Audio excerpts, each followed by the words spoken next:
came to the Emotional Emancipation Circles during the uprising in Baltimore City. And I was looking for some way to respond, really, having been all my life an advocate and a peaceful protester. But I wanted something else, and I was so happy when my colleague told me about the circle. I had no idea what to expect, but I was looking forward to an opportunity to be involved in something new and different that would allow for some healing. So I came to the circle because I wanted healing. I wanted to be able to be a part of something that was honest and trusting and safe. And I found that in the Emancipation Circles. What we have in the circles are diverse individuals with diverse pieces of what has been the perpetrated lie about our race. And so people bring different pieces to the circle, whether they're a mixed person and have that story of being part of the white race and part of black, or people like me have come through experiences with in corporate America, where I had to suffer at the hands of white males who looked at me as a sex object, and other people who come from just being plain angry and having sought to do harmful things to themselves and to their community. I love being in the circle. I love being in the circles because they are safe.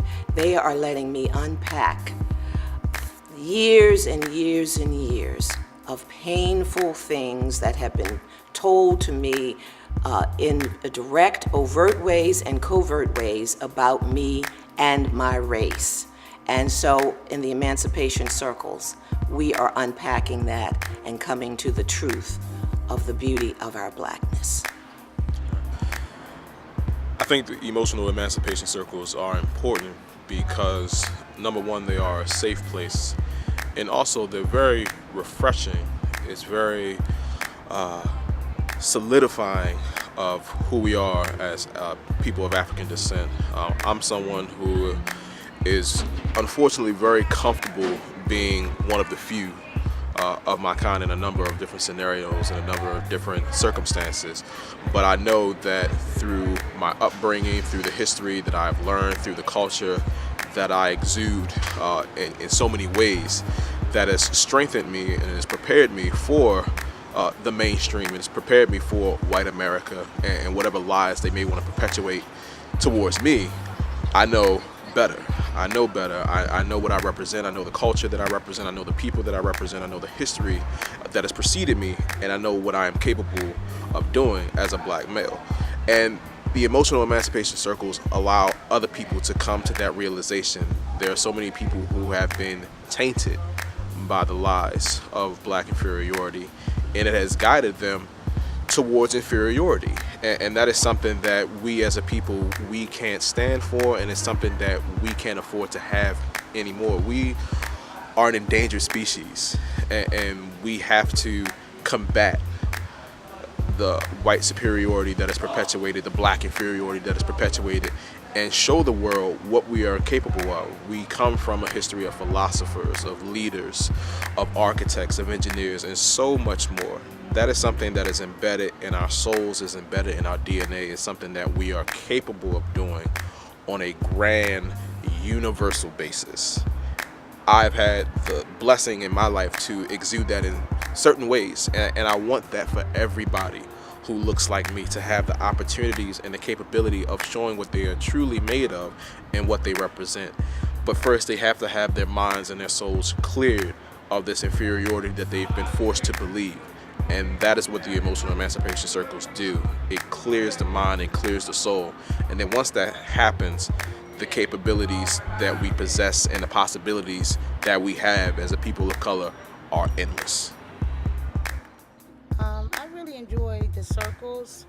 They a time where you can, just vent and let things out that we held in for so long. I was very, very happy that it was started on the time of the Freddie Gray riot, because we as black people really, really are in a bad time at this moment. And what we did was get the attention of all people. And I just felt like free at last. And that it's a rebirth, unity, and a better day. Ashe. Peace, I'm Mama K of WombWork Productions.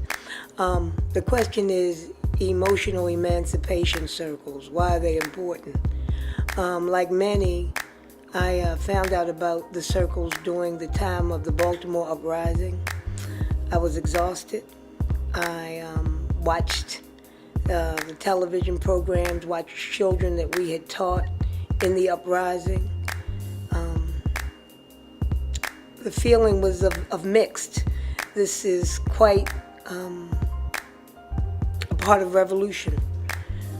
When community is so tired that they burn it down if they're not getting the warmth they need. So as a doctor for healing youth and healing community and teaching our culture, I was tired. I was so tired, and I saw this flyer on Facebook for all healers to come to these emotional emancipation circles. And I got there. I was so happy to see familiar faces, but so many faces that I had never met. People from all over the country. And people that were bringing a most powerful process that was just for us to heal, to learn about our beautiful African selves, and to heal. And the biggest thing they said, breathe. And no, we can't breathe. And yes, this is a revolution we need. And we need psychologists, psychiatrists, we need farmers, we need doctors, we need lawyers, we need videographers, we need everybody, all hands on deck. And at the same time, we got to heal from 400 years and more of the horrendous, horrific points of slavery, enslavement of our people. So I'm in all the way. Emotional emancipation circles, power to our people. Well, I really came to the emotional emancipation circles really because working in the community for a long time, as one of the directors of WombWork Productions, we do social change theater. We're always doing things in the community. But to tell you the truth, I was tired. I was the uprising had happened, working with children every day, that every day we're constantly having to defy the lie of black inferiority, teaching to our children, doing rites of passage for young sisters and training folks to do rites of passage. And I was really just tired. When they said emotional emancipation, I felt that I needed to come for myself so that I could begin to just have a space to be able to share what I was going through.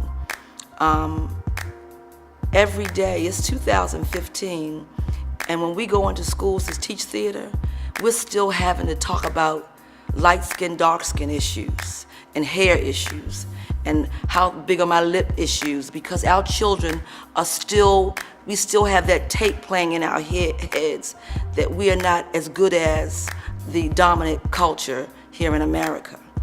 And, you know, this was a space, when they said this was a space for us to come and heal, and that it was emotional emancipation, emotional freedom, and just by them saying that we in order for us to be free, really physically, we had to free ourselves psychologically.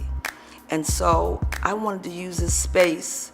This was a safe space for me to come to be able to begin my healing process and to really get some more energy, to be energized, to go back out into the world and continue to do the work that I'm doing.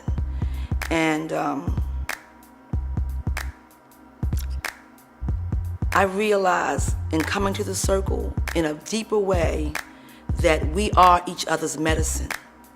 that the community has a capacity to be able to heal itself when we come together. So this grassroots approach to freeing our people that the Community Healing Network has, has supported and come up with, I am in sole support of it, and I am trying to get as many people involved, because in order for all of us to be free physically, we've got to free ourselves emotionally.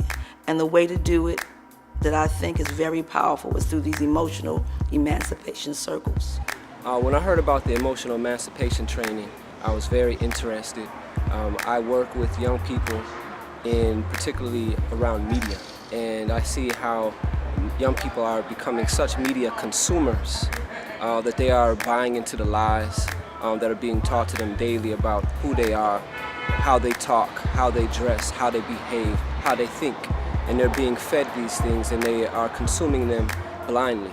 And so I consider myself, and I'm one that's waging the war to have them produce media instead of just consume media. And particularly that is very relevant to me in connection to this emotional emancipation training, because I believe when we take power, when we take control over our various mediums, our various art forms, our various ways of expressing ourselves, we will then be able to talk and hear one another, because in many ways we are looking in the mirror and we're not seeing ourselves. When we talk to each other, we're talking at each other instead of talking with each other.